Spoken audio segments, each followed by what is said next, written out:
Hello छात्रों, स्वागत है आपका जीएस अध्ययन में। इस वीडियो के माध्यम से जानेंगे प्राचीन भारतीय इतिहास के स्रोत के बारे में। जैसा कि पहले मैंने एक वीडियो अपलोड कर रखा है जिसमें मैंने एक परिचय दिया था इसके बारे में, फिर भी एक संक्षिप्त विवरण को मैं आपको बता देता हूं जिससे आपको इसका आइडिया लग जाए। तो चलिए शुरू करते हैं और जानते हैं कि प्राचीन भारतीय इतिहास के स्रोतों की जानकारी हमें तीन प्रकार से मिलती है। पहला साहित्यिक साक्ष्य, दूसरा पुरातात्विक साक्ष्य और तीसरा विदेशी यात्रियों के विवरण से।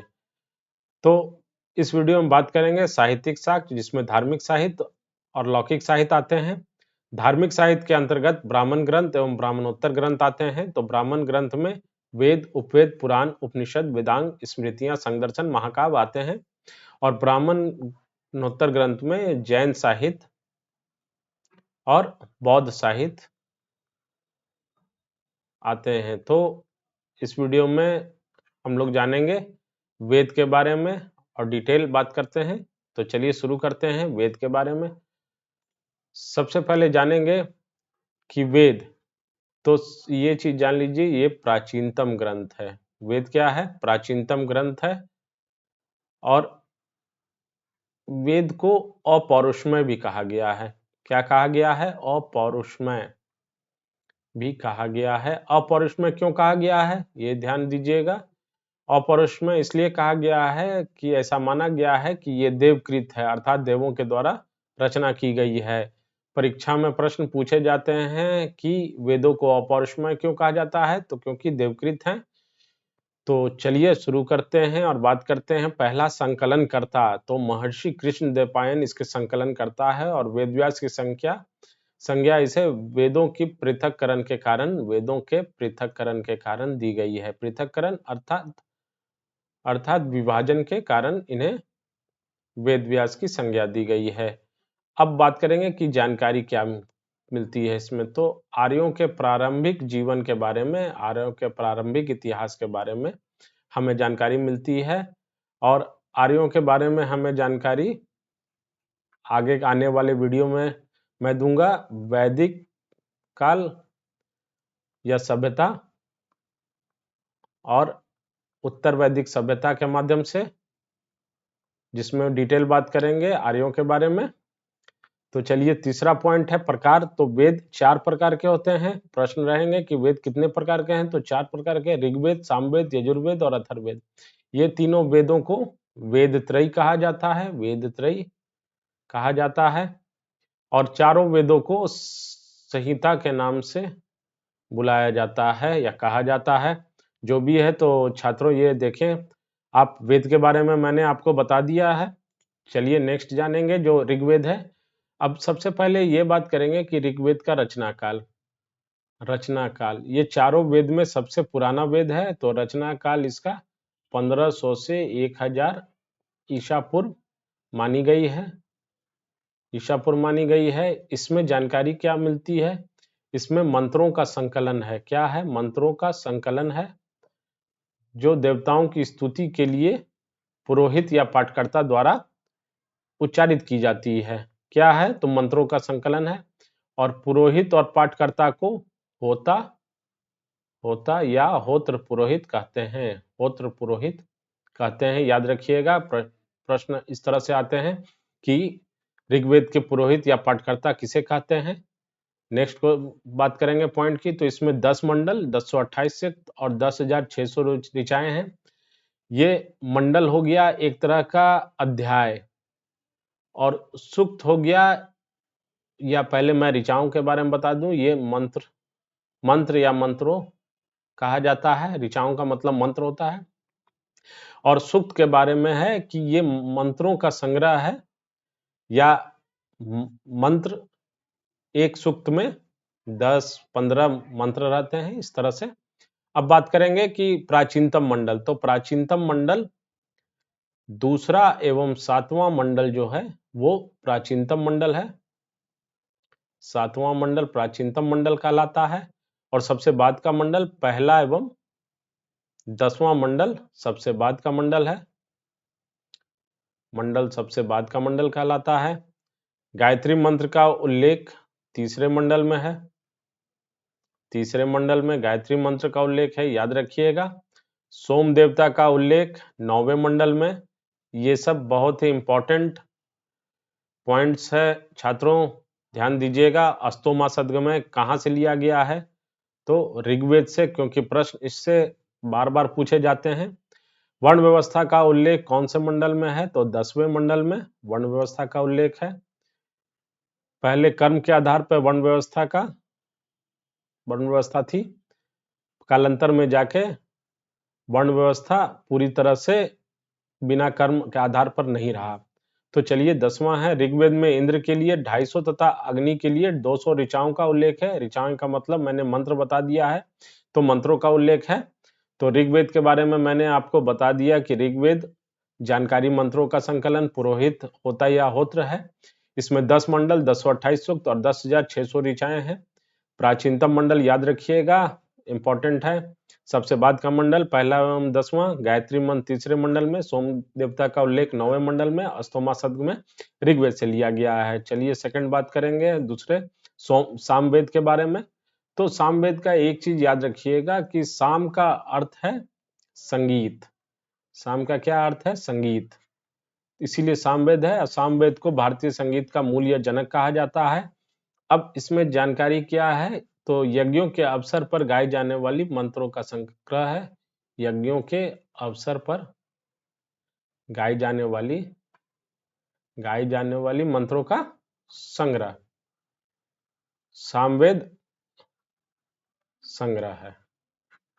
तो आपने देखा कि संगीत है सामवेद में। इसके पुरोहित और पाठकर्ता को उद्गाता कहते हैं। क्या कहते हैं? उद्गाता। और सामवेद के प्रथम दृष्टा कौन है? ये देखिएगा, दृष्टा का अर्थ समझिएगा, ये विचारक हो गए, विचारक। तो सामवेद के प्रथम दृष्टा हो गए वेद व्यास के शिष्य जैमिनी को कहा जाता है। शिष्य जैमिनी को कहा जाता है। तो हम लोगों ने देखा कि सामवेद के प्रथम दृष्टा कौन थे? तो वेद व्यास के शिष्य जैमिनी थे। अब इसमें कितनी ऋचाएं हैं? तो कुल 1875 ऋचाएं हैं। तो हम लोगों ने बात किया ऋग्वेद और सामवेद के बारे में। अब बात करते हैं यजुर्वेद के बारे में। यजुर्वेद में जानकारी क्या मिलती है? यह मूलतः कर्मकांड है। यह मूलतः कर्मकांड है, मूलतः कर्म कांड ग्रंथ है। इसमें यज्ञों के नियम एवं विधानों की चर्चा है या संकलन है।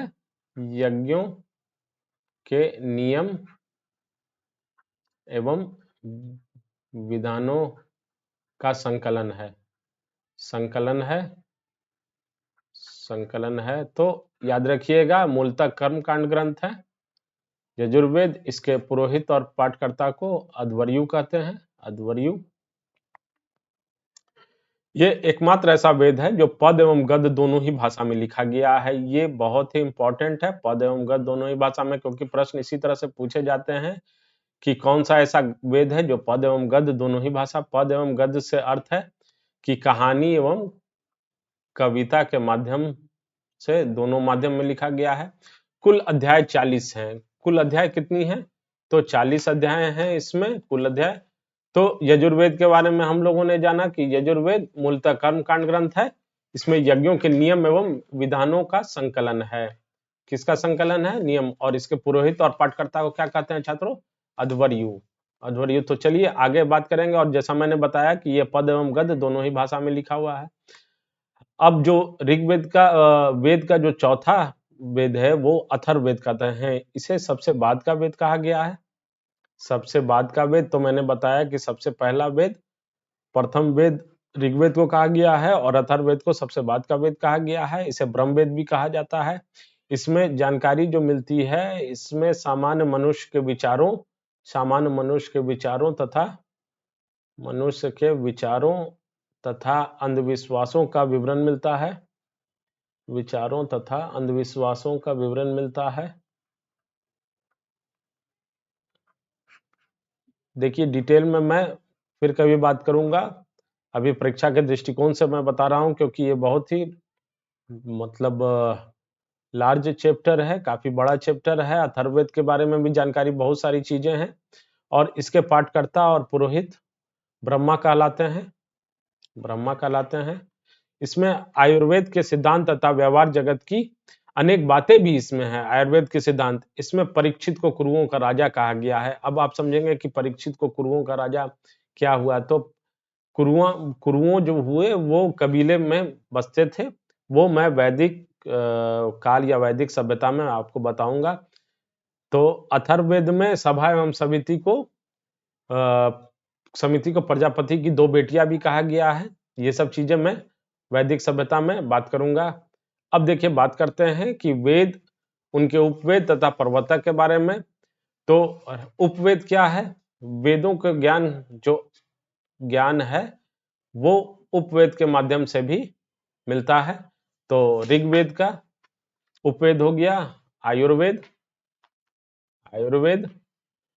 सामवेद का गंधर्ववेद, सामवेद का गंधर्ववेद और यजुर्वेद का अब हम लोग जानेंगे। तो यजुर्वेद का हम लोग जैसे पता है धनुर्वेद और अथर्ववेद का शिल्पवेद। जो ज्ञान वेद से मिलता है उसे उपवेद कहते हैं। अब आयुर्वेद गंधर्ववेद में, जैसे सामवेद में मैंने संगीत कला बताया था, तो गंधर्ववेद संगीत कला से ही, और धनुर्वेद में युद्ध कला, और शिल्प बना वेद में भवन निर्माण कला का ज्ञान है। प्रवर्तक का अर्थ होता है प्रचारक या अनुष्ठान करने वाला। तो ऋग्वेद के प्रचारक प्रजापति को बोला गया है, प्रजापति अर्थात ब्रह्मा। प्रजापति। सामवेद के प्रवर्तक नारद को, यजुर्वेद के प्रवर्तक विश्वामित्र, और अथर्ववेद के प्रवर्तक विश्वकर्मा को बोला गया है। बहुत इंपॉर्टेंट है परीक्षा के दृष्टिकोण से, क्योंकि वेद का उपवेद पूछा जाता है। ऋग्वेद, सामवेद, यजुर्वेद और अथर्ववेद, ये सारी चीजें पूछी जाती है। तो ऋग्वेद का मैं फिर से रिपीट कर देता हूं, आयुर्वेद और इसके प्रवर्तक प्रजापति, सामवेद का गंधर्ववेद और इसके प्रवर्तक नारद हैं, यजुर्वेद का धनुर्वेद अर्थात युद्ध कला के बारे में इसके विश्वामित्र, और अथर्ववेद के शिल्पवेद अर्थात विश्वकर्मा हैं। तो मैंने वेद के बारे में आपको सारी चीजें बता दी हैं, जिसमें ऋग्वेद, सामवेद, यजुर्वेद और अथर्ववेद चारों चीजें मैंने बताई है। अब अगले वीडियो में मैं बात करूंगा उपनिषद, वेदांग, संघ दर्शन, ये सारी चीजें और लौकिक साहित्य के बारे में मेरा नेक्स्ट वीडियो है। तो राइट हैंड साइड में जो बटन है उसको क्लिक करें, जिससे आप सब्सक्राइब करें, सो डैट कि मेरे आने वाले वीडियो से आप अपडेट रहेंगे। कमेंट बॉक्स में अपना कमेंट दें कि वीडियो कैसा लगा और इसमें क्या आप और जानना चाहते हैं मेरे माध्यम से। तो धन्यवाद छात्रों, मिलते हैं नेक्स्ट वीडियो में, जिसमें हम लोग बात करेंगे ब्राह्मण ग्रंथ, ब्राह्मणोत्तर ग्रंथ और लौकिक साहित्य के बारे में। तो धन्यवाद।